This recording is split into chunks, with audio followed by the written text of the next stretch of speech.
Hi, this is Jason Nickleby, Coordinator of Officials with the Minnesota State High School League, and this is Basketball Officiating Training Tape number 2. Hope the season's going well for you so far. Not quite halfway, getting into conference play here, so games will get a little bit more intense, and I'm sure we're all up to that challenge. Hopefully these plays are helpful for you as you pregame and get ready for your games. Again, we're not picking on any one team or player or official, and just using these as a learning opportunity. So with that, we'll get to the plays.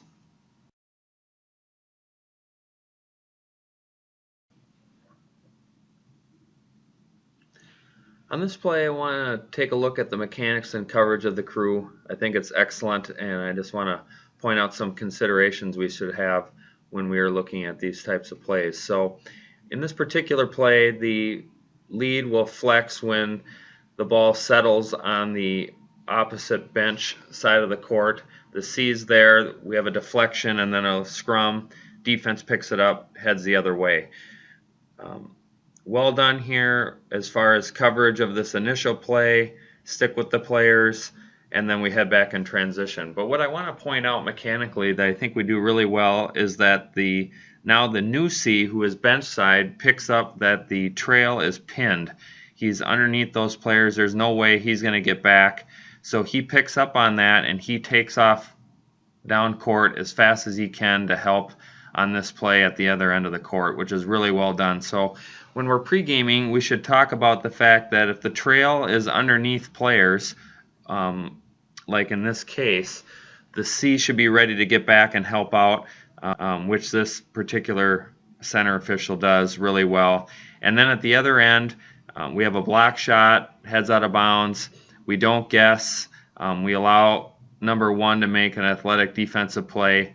And I just really liked how the center picked up on the fact that the new trail was pinned, could not get back, and he does his best to hustle back and get back on this play so that we can rule on the play at the basket.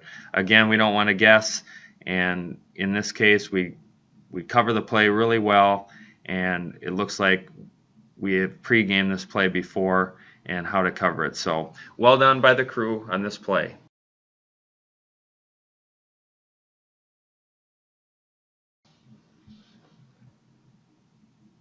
On this play, we'll have a dribble drive to the middle of the paint, originating from the trail's area of responsibility. We'll have a collision, and then a blocking foul ruled by the trail, and the basket will go in for 1 free throw. So this kind of play, just make sure we pregame who's going to have what as in relation to coverage of the paint or anywhere on the court for that matter, because we just want to avoid multiple officials getting involved in the same play. Because if that's the case, we could have a blarge, which wouldn't be good for the crew. And if we do have multiple whistles, just make sure we post and hold. So we would post the foul signal, and then we can get together and communicate and then give a preliminary. But if we go right to the preliminary block or offensive foul signal, that's when we get in trouble with blarges. And so we just want to make sure we post and hold if we have multiple signals. And if that's the case, have the primary official take that to the table, and then we can proceed. So in this case, I think it's definitely a block. Number 21 doesn't have legal guarding position established when the contact is made. So I think the block is the proper call. And I like that the trail, if they're involved, is slow as far as making a preliminary signal in case the lead ends up with something. And when he determines that the lead does not have a call, he counts the basket and calls the blocking foul. So I'm okay with that, but just make sure we pregame how we're going to cover this play. Decide if the play is going away from you into another primary area, do we allow that official to be the primary covering official? And if so, we should be slow, let them have a crack at it before we get involved. Or are we going to allow the trail or the C, for that matter, to take this play because it's higher up in the paint? But just make sure we communicate that as a crew. Proper call here by the trail.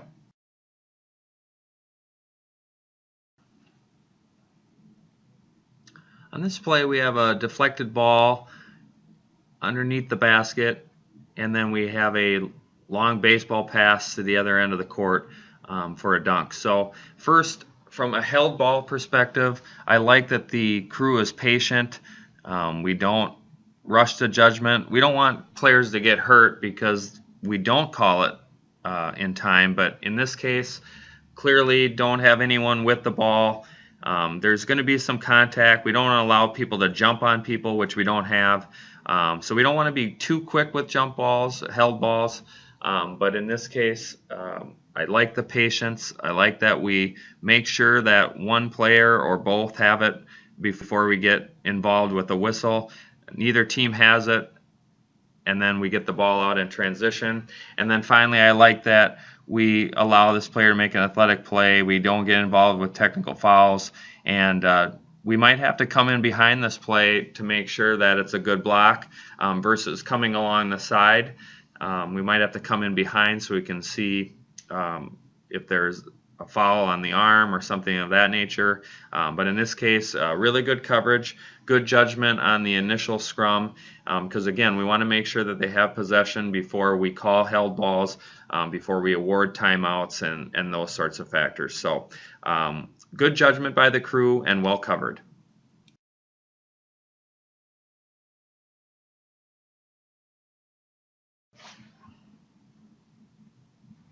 On this play, we'll have the ball kicked out to the left wing right in front of the bench, and then we're going to have a three-point shooting foul called by the center official. I think it's a pretty clear-cut foul. I don't think that's up for debate, but I wanted to point out two things on this particular play. Number one, I really like that we take the shooter all the way to the ground. Sometimes we take a peek.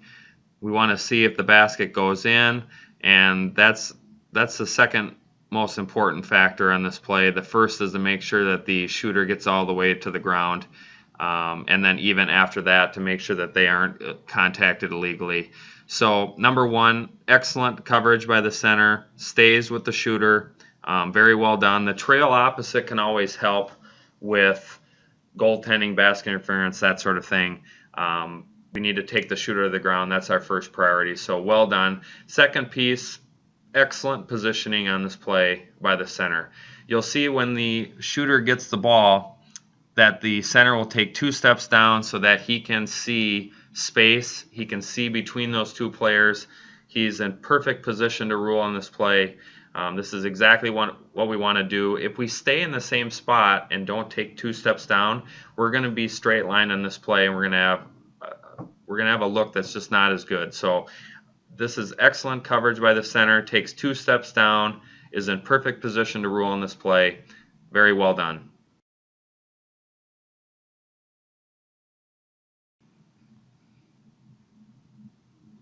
I wanted to show this play because I think it's an excellent example of seeing the whole play, staying with it to the end, and then making a proper ruling as a result. So we're going to have 2 players that get tangled up, number 1 from the white and number 10 from the black.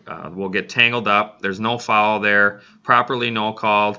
And then you'll see as the basket is made, number 1 will get up. He'll kind of sell a little bit of some contact and then go to the ground again. And there's nothing there.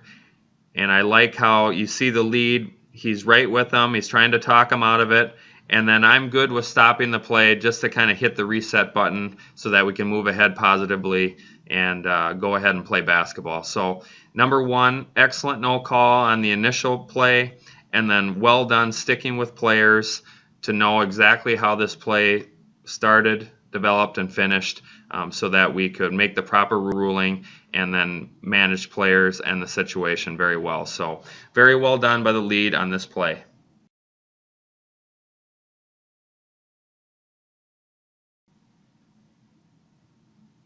In this play, we have a transition play and then a block shot out of bounds at the other end. These plays are really tough, 2 or 3 person officiating.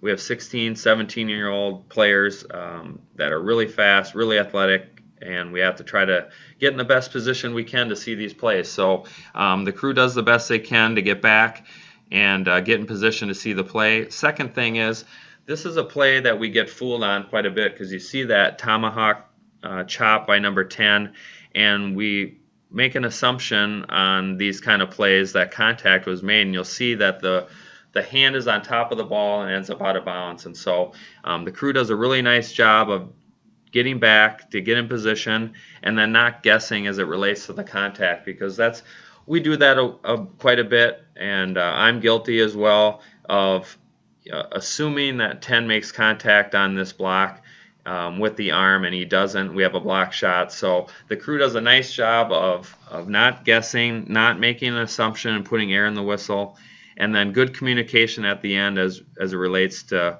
the throw-in and who's going to have the ball in the subsequent throw-in. So couple things. Number one, we do the best to get in position on this play. Number two, don't guess. We need to see the whole thing. If we don't see contact, then we can't put air in the whistle. We have to see it, and then we can put air in the whistle and call a foul if that's what we see. But in this case, if we don't see it or we see the block shot, we're going to let that play out. And then good communication at the end as it relates to the throw-in. And then finally, good presence. We have two officials down there by players so that we can help separate or view any contact after the ball goes out of bounds. So good coverage, good communication, and good judgment.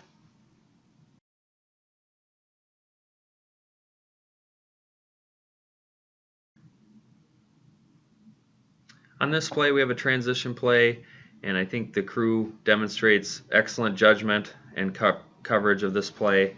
And you'll see that we have a pass and crash. And so let's talk mechanics. First, when we have a pass and crash type play, typically the lead is going to take the crash, if there is one, or potential crash, and then the C or trail would take the ball. But in this case, because the ball goes to the block right in front of the lead, then the primary official for ruling on this particular play in a lot of cases is going to be the center. It's a good play to talk about in pregame of who's going to have this play, because we have a number of factors to consider in this play. Number one, is it a block or charge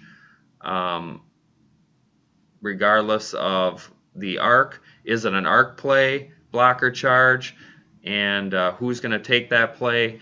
And then who's going to have pass and crash, whether it's in the paint or not. So good plays to talk about as a crew during our pregame. And you'll see on this play that number one kind of sidesteps. You know, there's some contact with the knees. I think this is a really good no call. There's not enough for an offensive foul. And then if we called a defensive foul, we'd be taking away a layup. So I just think it's really good coverage and good judgment. And again, a play we want to talk about as a crew. This is probably C's play because the ball ends up with the lead, even though in typical pass and crash situations, the lead's probably going to have the crash. But in this case, he ends up with the ball in his lap, which means C's going to have to take a look at this play and rule on it. And I think they make a proper no call in this situation. Well done. Okay, that will do it for this training tape. Several good examples of excellent officiating and judgment and mechanics and communication. Just stuff that I think as a crew we can talk about during our pre-games and as the game is going on, so that we can handle plays and communication the best that we can. And we're going to miss some plays, but we're going to get more plays right than not. And I think communicating about these plays in advance mechanically, philosophy-wise, I think is going to put us in really good shape to get these plays right if we have them in our games. So we're off to a really good start. Again, conference play is ramping up here. Games will get a little bit more intense, and we'll give them our best effort out on the court. I know you will. And hopefully we'll have a few more plays to look at in a few weeks here. And good luck in the meantime, and we'll be in touch.